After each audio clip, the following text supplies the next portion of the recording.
Hey there, today we're talking about what to expect when buying a home. There's a long process and a lot of things to go over, and so we'll get started here shortly.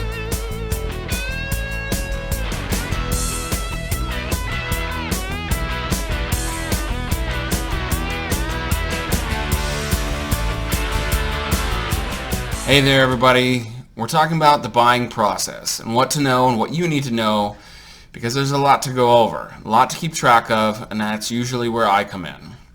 First, a lot of people in the buying process, they start looking online for homes. They start trying to see exactly what they want in a home and what features, location, price, all that fun stuff. Next, they usually start going to open houses. Typically at an open house is where they're going to meet a realtor if they don't already have one. There's a lot of us. There's only 55,000, give or take, probably one or two in the state of Arizona. So pretty much wherever you can throw a rock, you can hit a realtor. There's some good ones, there's some bad ones, so do your homework. After you start talking to the agent, they're going to ask you why you're moving, what's your motivation, what kind of amenities you want, do you want to live in HOA, all these different things. Before you really get into all of that talking with an agent, you really want to talk to a loan officer. I have several that I work with that are all amazing, and they are going to figure out exactly how much you can afford in a home, and you should also think about how much you want to afford in a home, because those are sometimes different numbers. I like to have people think about how much they want to spend a month on a house and work up to see if they can afford that house, or if they can afford above that, awesome. I don't like having my clients be house poor. I want you to have money for other things, other fun things. After we get out of this pandemic, maybe it's going to be going to a movie again or traveling. All of those things would be cooler than being stuck at home forever. So, if you have to be stuck at home, let's make sure we find you a really nice home. After you've talked to your loan officer and we figured out exactly what you're pre-approved for, you're going to talk to him also about what type of loan works best for you. Then we really want to narrow down exactly what home works best for you. We start with location. I do a lot of neighborhood tours. After you get your pre-qual, you know about how much you want to be spending and how much you can be spending. And whether you go to neighborhood A or neighborhood B, those are two completely different homes. So we got to figure out exactly what neighborhoods work best for your budget. Secondly, we want to look at location in regards to work. A lot of people want to keep their commute to and from work under a certain amount of time. There are a ton of HOAs in the whole valley. Some of them offer a lot and charge you a lot. Some of them offer very little and charge you very little. It really depends on what you want in an HOA and what you want to get out of it. There's also parts of the valley that have solar on them. And when you have a solar system on a house, you not only have to qualify for the mortgage, you also have to qualify for the lease, if there is a lease. Now, if it's owned outright, obviously you don't need to do that. You just buy the home and you get the added value of the solar being there. We need to know the number of bedrooms and bathrooms. Sometimes for people, a 3-bedroom is fine as long as it has a den. Some people really need that 4th bedroom. How many bedrooms do you need to have? How many baths do you need to have? And the last thing that we usually talk about is whether or not it should have a pool. There's about 50% in the East Valley of homes that do have a pool versus homes that don't. They're going to run you about $10,000 to $15,000 for the average pool. They're going to cost $25,000 to $30,000 to put in a small average pool also. You're never going to get the dollar amount out of it. You might get the usage out of it if you put one in after the fact. After we narrow down where we want to look, what type of home we're looking for, we start really digging in to look for the homes. I love going to look at houses with my clients, especially when we first meet, to see exactly what they're noticing in a home. It's my job to really figure out what means the most to them in a house and try to find them that perfect house. It's kind of a fluid game where if it has more of one thing, then it can have less of another, but we really try to figure out the most perfect house and find that and make sure that I go see that before you guys even get done with work, so I know that it's something worthwhile for you to see. I don't like showing you guys every home on the market. I just want to show you guys the best homes for you on the market. After we find that perfect home and we're going to put in an offer, we have to figure out exactly, by we I mean me, I figure out exactly what the average sales price is for that size of home in that neighborhood. And I give you a little bit of a range, and you decide within that range where you want to put an offer in. There's a lot that goes into the offer that can make it better or worse depending on what you need. For example, different loan types can make it better or worse, or different loan programs can make it better or worse. Sometimes asking for too much can make it better or worse. There's a lot of different things that we can do to adjust it to make it a really strong offer in favor of the buyer or a really strong offer in favor of the seller.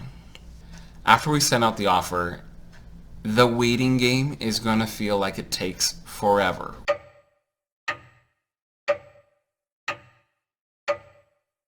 We sit and wait for a response on that offer, and each minute I think feels like an hour for my buyers. I check in with them, I let them know that we haven't heard anything or what we have heard, or when they're talking to the sellers, and sometimes people get back to us right away, and sometimes they don't. There's one of three different ways that we're going to get a response. They're either going to not accept our offer at all, they're going to counter our offer, which means they like most of our offer but would like to change certain parts of it, or the last, they're going to accept our offer as is.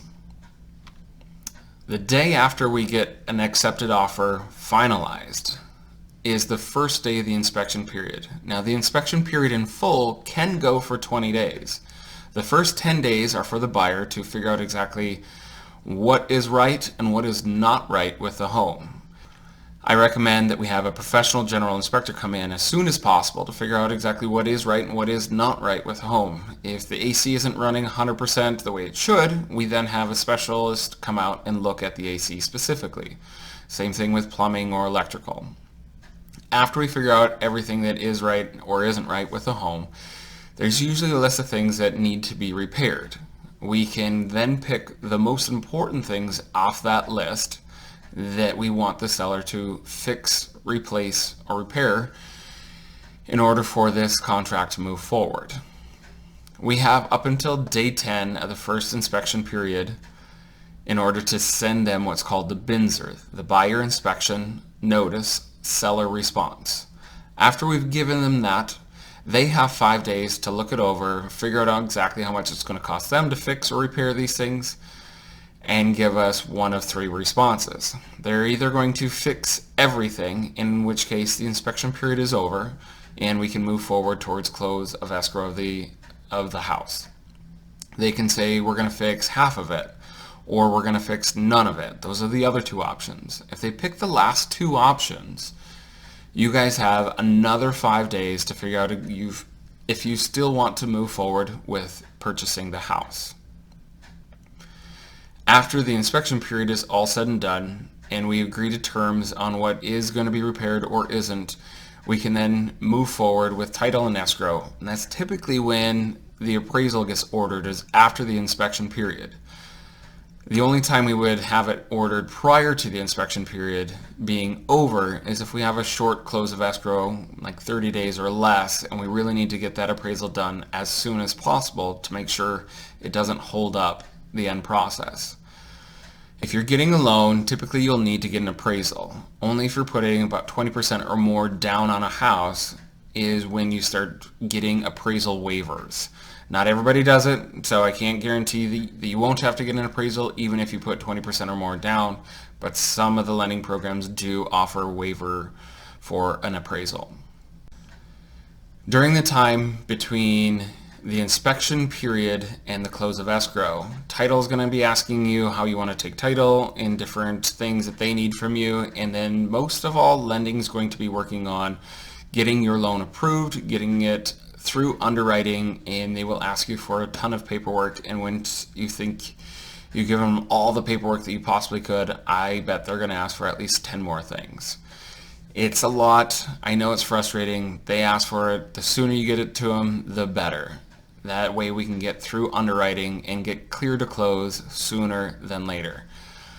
Now, 3 days prior to the close of escrow, we have our final walkthrough. That's when all the repairs are supposed to be done by the seller that we've requested them to repair, and they have agreed to repair.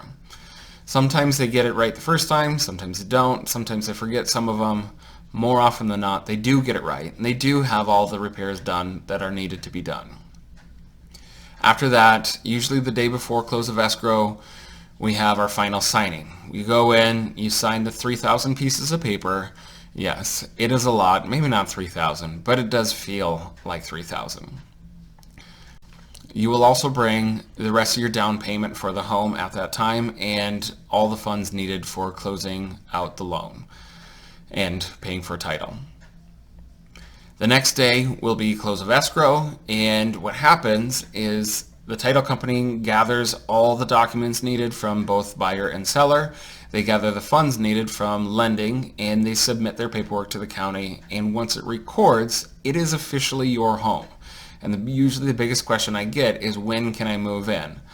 On the day that we close escrow, you get to move in after it records. That way I can go over, hand the keys, or grab the keys out of the lockbox and hand them straight to you, and it is your house after that. That's when you call your friends and you buy some pizzas and a case of beer and have them help you move all your furniture inside. I know, there's a lot that goes into the process of buying a home. It's usually a long process. I try to make it as non-stressful as possible. When you guys are relaxed and have your answers, usually it makes it a lot easier. So this video is there to help you understand a general overview of what it's like to buy a house. My job is to help make it peaceful and calm as possible, if possible. I know some people are going to worry regardless, but I'm here to be your advocate, to be your sounding board, to be your source of information, to make sure that you get the house you want and it closes when it's supposed to. If you guys have any questions, feel free to reach out to me. I'd love to answer them, and I'd love to help you along this process. I'll talk to you guys later.